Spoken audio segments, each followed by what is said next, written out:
اللي كلنا عارفينه ان في سيارات ذوي الهمم اللي الرخصة لا يقودها الا مالكها، لو حد تاني غير المالك هو اللي سايق العربية بتتسحب منه وبيدفع غرامة كبيرة جدا علشان يقدر يطلع العربية.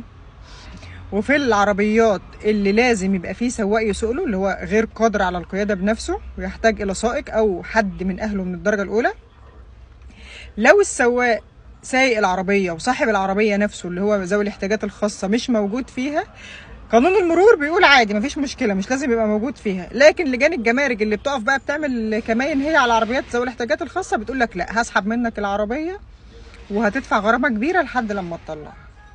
في حاله ثالثه بقى انا اكتشفتها مؤخرا، معرفش بقى يعني احنا تقريبا يعني لازم ننفذ التعليمات بحذافيرها، اللي هو انا لو ما نفذتهاش بالفتفوته يبقى انا كده اجرمت.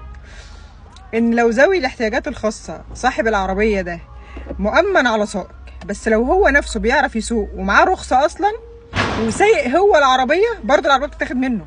لما بشوف الرخصه انها مؤمن على سائق، طب فين السواق اللي بيسوق لك العربيه؟ انت سايقها بنفسك ليه؟ طب ما انا حضرتك بعرف اسوق ومعايا رخصه اوريدي. يقول له لا، طالما العربيه مؤمن على سائق لازم سواق. ودي حاله ثالثه انا اكتشفتها برضه، كل يوم بنكتشف جديد في قانون المرور المصري.